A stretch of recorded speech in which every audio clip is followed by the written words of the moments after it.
నూలు నూలులో శతాబ్దాల గౌరవం, పట్టు పరంపరకు ప్రతీక, సంప్రదాయానికి శాశ్వత చిరునామా సఖీ గారు. సార్ ఇప్పుడు అంటే ఇప్పటి నుంచి కాదు, ఇప్పటి నుంచో చాలామందికి టెక్నాలజీ డెవలప్ అయిన తర్వాత కూడా చాలామందికి ఉన్న డౌట్ ఏదైనా ఉంది అని అంటే చేతబడులు అసలు ఉన్నాయా లేవా అనేది పెద్ద క్వశ్చన్ మార్క్ అనమాట. చాలామంది భూత ప్రేత పిశాచం అని చెప్పేసి ఏదో చేస్తుంటారు. అసలు బ్లాక్ మ్యాజిక్ అనేది ఉందా లేదా అంటే అసలు ఏం చెప్తారండి? బ్లాక్ మ్యాజిక్ ఉందా లేదా మంచి క్వశ్చన్ వేశారు. నీకు ఎక్కడి నుంచి వస్తాయి క్వశ్చన్స్ అని ఆలోచనలన్నీ కూడా. సరే, సుమన్ టీవీ ప్రేక్షకులకు ముఖ్యంగా తెలుగు ప్రజలందరికీ కూడా కొన్ని మంచి విషయాలు తెలియజేయాలి. Thanks for asking this question. ఇది ఒక చాలా పెద్ద సబ్జెక్ట్ ఇది చెప్పడానికి, బట్ నేను చాలా సింపుల్గా చెప్తాను. మీ ఇంట్లోకి దొంగలు పడతారా పడరా? పడతారండి. దొంగలు అయితే ఉన్నారు కదా, ఉన్నారు. సో మన ఇండ్లు అన్నప్పుడు, ఇంట్లో బంగారం ఉంది ఏమన్నా ఉన్నప్పుడు దొంగలు పడతారా పడరా? ఎప్పటి వరకు పడరు? మనం అన్సెక్యూర్గా ఉన్నంతసేపు పడరు. మనం సెక్యూర్గా ఉన్నంతసేపు పడరు. అన్సెక్యూర్ ఉన్నాము అంటే పడతారు. అంటే మనం ఇంట్లో లేము, ఎంత ఉన్నా పడేటుంటే పడతారు. సో మనం డోర్ ఎప్పుడైతే ఓపెన్ చేస్తామో, మనం ఎప్పుడైతే అప్రమత్తంగా ఉండమో అప్పుడు మన ఇంట్లోకి దొంగలు దూరుతారు. ఇది ఒక ప్రాక్టికల్ ఎగ్జాంపుల్ నేను చెప్తాను. అట్లాగే ఫస్ట్ ఈ భూత ప్రేత పిశాచాలు ఇవన్నీ ఏంది అనేది ఫస్ట్ అసలు దీని కాన్సెప్ట్ మనకు కరెక్ట్ అర్థమైతే నేను చెప్పేది మీకు అర్థమవుతుంది. ఉన్నాయా లేవా అనేది మనకి ఒక కంక్లూషన్కి వస్తాం. మనం ఈ సృష్టి అంతా కూడా, ఈ ప్రపంచం, ఈ ప్రకృతి అంతా కూడా ఒక లా మీద నడుస్తుంది, యూనివర్సల్ లా మీద నడుస్తుంది. ఇందులో ప్రతి దానికి ఒక జీవం అనేది ఉంది. జీవం ఉంది, పెయిన్ ఉంది, ప్రాణం ఉంది, ప్రాణం ఉన్నదానికి పెయిన్ ఉంది, నొప్పి ఉంది. కానీ ఆ ఒక్క నొప్పిని వివిధ రూపంలో బయటపడతాయి. అండ్ ప్రతి ఒక్క మనిషికి, ఇప్పుడు మనిషి వరకు వద్దాం, మనిషికి మనస్సు అనేది ఒక గొప్ప వరం. ఈ మనస్సు ద్వారా తను ఎవరు అంటే, మనిషి అనేవాడు ఎవడు అనేది ఫస్ట్ మనం అక్కడ తెలుసుకోవాలి. మనిషి అనేటువంటి వాడు ఎవరు అంటే 84 లక్షల యోనుల్లో పుట్టి ఈ దేహాన్ని పొందినటువంటి వాడు మనిషి. అంటే వాడు రోడ్డు మీద పడి తిరగని, చదువు రాని, చదువు లేకపోని, ఏదన్నా కానీ ఎట్లయినా ఉండని, వాళ్ళు ఏ పరిస్థితుల్లో ఉండని, ఈ మానవ దేహం ఎత్తారు, మాట్లాడగలుగుతున్నారు, ఆలోచించగలుగుతున్నారు అంటే 84 లక్షల యోనుల్లో పుట్టి ఎక్స్పీరియన్స్ అయ్యి వస్తారు. పతంజలి యోగసూత్రంలో ఇదే చెప్తారు. ప్రతి ఒక్కడికి మరణ భయం ఉంటుంది. నువ్వు మరణ భయం చెప్పాల్సిన అవసరం లేదు. ఎందుకుంటుంది? వాడు అన్ని జన్మాల్లో భయపడ్డది కేవలం మరణానికి మాత్రమే. మరణ భయం పొందుంటాడు. ఆ అన్ని జన్మలు ఎత్తిన తర్వాత మనిషి జన్మ. ఎందుకు ఈ మనిషి జన్మకి ఇంత గొప్పతనం అని అంటే, ఈ ప్రకృతిని మొత్తం కూడా స్టడీ చేసి వచ్చావు. Your a student and your a scholar now. ఇవన్నీ కూడా చదివి ప్రకృతిని మొత్తం అర్థం చేసుకొని ఇక్కడికి వచ్చావు.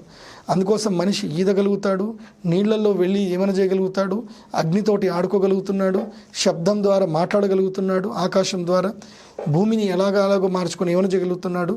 సో ఈ పంచభూతాలని తనకున్న పరిధిలో తను ఏమైనా చేయగలుగుతున్నాడు మనిషి. అయితే ఈ మనిషి యొక్క తత్వం లోపల ఏంటంటే, ఇది సోల్, ఇది శరీరం కాదు.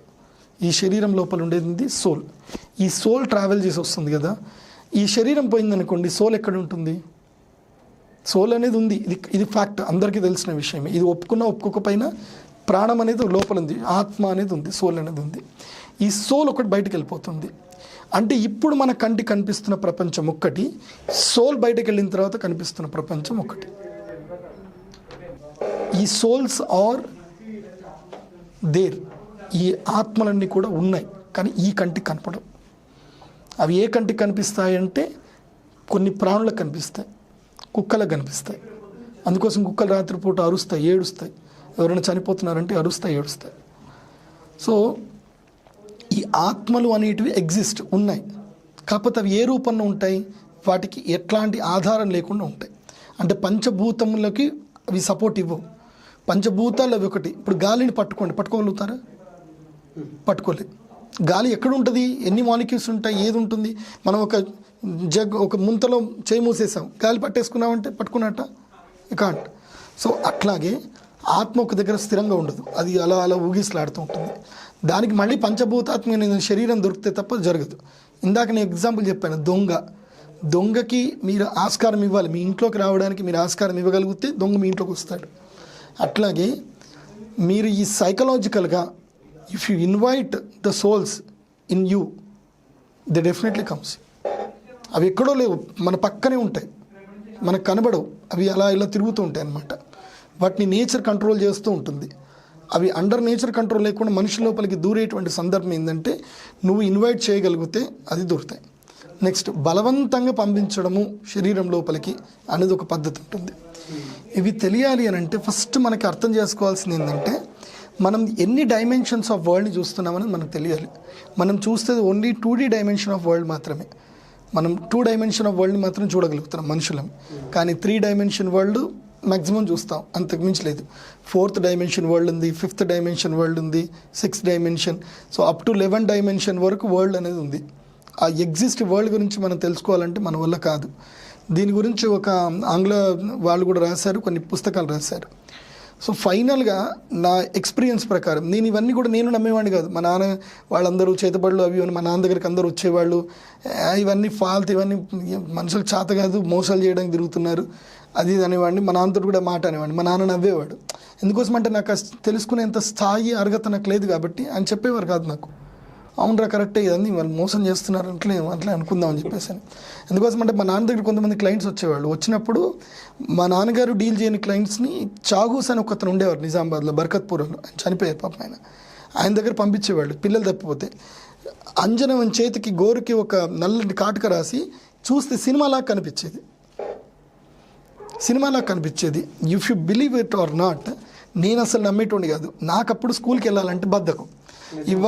నిజామాబాద్లో మా ఊర్లో మా ఇంటి పక్కన ప్రభాకర్ అంకుల్ అని వాళ్ళు ఉంటారనమాట. వాళ్ళ పాప తప్పిపోయింది, ఎవరో ఎత్తుకపోయిన పాపను తప్పింది. అప్పుడు మా నాన్న దగ్గరికి వచ్చారు, ఇట్లా మా పాప తప్పిపోయింది ఏం చేద్దామనంటే, వీడిని తీసుకపో, హౌస్ దగ్గర తీసుకపో, అంజనం అయిపోయి దొరుకుతుంది అని చెప్పేసానంటే, నేను అప్పుడు ఇంక నాకు స్కూల్ బంద్ అయిపోతుంది కదా, రోజు స్కూల్ డుమ్మా కొట్టచ్చు కదా అని చెప్పి సరే నేను కూడా ఆడుకుంటూ పోయిన తర్వాత నాకు కూర్చోబెట్టి ఏదో మంత్రం ఏదో అనేసి నీళ్ళు కొట్టాడు ముఖం మీద. కొట్టిన తర్వాత ఇదేం కొట్టినారా బాబు అని నేను అనుకున్నా. నెక్స్ట్ ఏం చేశారంటే, అంటే అప్పుడు నేను ఎయిత్ ఇయర్, అప్పుడు నాకు చిన్నపిల్లవాడిని. అప్పుడు ఇదే గోర మీద నాకు వేస్తే నేను ఇట్లా చూస్తే నాకు దీనిలో ఇట్లా ఏకాగ్ర దృష్టితో చూస్తుంటే నాకు పిక్చరైజ్ క్లియర్గా బ్లాక్ అండ్ వైట్లో పిక్చరైజ్ ఆ పాప ఒక రిక్షా దగ్గర ఆడుకుంటున్నట్టు ఒక చెట్టు, నాకు ఇది వేప చెట్టు క్లియర్గా నాకు కనిపించింది. ఎట్లా సాధ్యం సార్ అది నాకు కూడా తెలియదు. అది ఓన్లీ 8 సంవత్సరాల లోపల పిల్లలకు మాత్రం కనిపిస్తాయట. అప్పుడు నాకేం కనిపించింది, ఇప్పటివరకు నాకు అది మెమరీ ఉంది నాకు. సో నేను అన్న, ఒక రిక్షా ఉంది, అక్కడ ఒక వేప చెట్టు ఉంది, అక్కడ ఉన్నాయంటే ఇంకేమైనా ఉన్నాయా అని అంటే అంతే, నాకేం కనిపిస్తలేదు అన్న. ఇమీడియట్లీ ఇక వేప చెట్టు, ఇక్కడ రోడ్డు ఉంది, వేప చెట్టు ఉంది, అక్కడ ఉన్నాయనేసరికి వెతుక్కుంటూ వెళితే నిజామాబాద్లో దుర్బా అనే ప్రాంతంలో ఒక రిక్షా వాడు ఆ పిల్లని ఎత్తుకుపోయాడు. ఇప్పుడు ఇది మీరు చెప్పిన జనాలు నాకు నమ్మాల్సిన అవసరం లేదు, నేను వాళ్ళు నమ్మించే అవసరం లేదు. ఇప్పటికీ ఆ పాప మా చెల్లెలాగానే ఇప్పటికీ మాతోటే ఉంది. ఆ పాపను ఎత్తుకపోయిన సందర్భం అన్నీ ఉన్నాయి, వాళ్ళ నాన్న కూడా ఉన్నారు. ఇట్స్ ఎ ఫ్యాక్ట్ దట్ మేము సైకిల్ మీద వెళ్ళి వెతుక్కుంటూ వచ్చాము, ఇది జరిగింది ఏది ఇప్పటికీ. ఇంకోటి కూడా విషయం చెప్తాను. నా ఒక క్లయింట్ ఒకరు ఉన్నారు, ఎవరు సారిక అని ఒక అమ్మాయి, నిహారిక అని ఒక అమ్మాయి. వాళ్ళ పేరెంట్స్ అంతగా ఆస్తిపరులు కాదు, ఏం కాదు. వాళ్ళ పేరెంట్స్ నా దగ్గరకు వచ్చారు ఎప్పుడు, దాదాపు 2005వ సంవత్సరంలో. నేను అప్పటికి ఇంకా పర్ఫెక్ట్ కాదు, ఇంకా ఆస్ట్రాలజీలో జ్యోతిష్యంలో అప్పుడు ఇంత నిగ్గుదెళ్ళ వాళ్ళు కాదు. 2007-8 సంవత్సరంలో అప్పుడు వాళ్ళు వచ్చి నన్ను అడిగారు, ఇట్లా మా అమ్మాయికి ఏం చేయించినా సరే ఏం తెలియట్లేదు, అంటే మెడికల్ టెస్ట్ చేస్తున్నాం, అన్నీ చేస్తున్నాం, డాక్టర్లు అన్నీ మంచిగా ఉన్నాయి అంటారు. మా అమ్మాయి ఉన్నట్టుండి పడిపోతుంది, రాత్రి ఉన్నట్టుండి లేస్తుంది, నేను దుంకేస్తానంటది, ఏం చేయాలో అర్థం కావట్లేదు అయ్యగారు అని.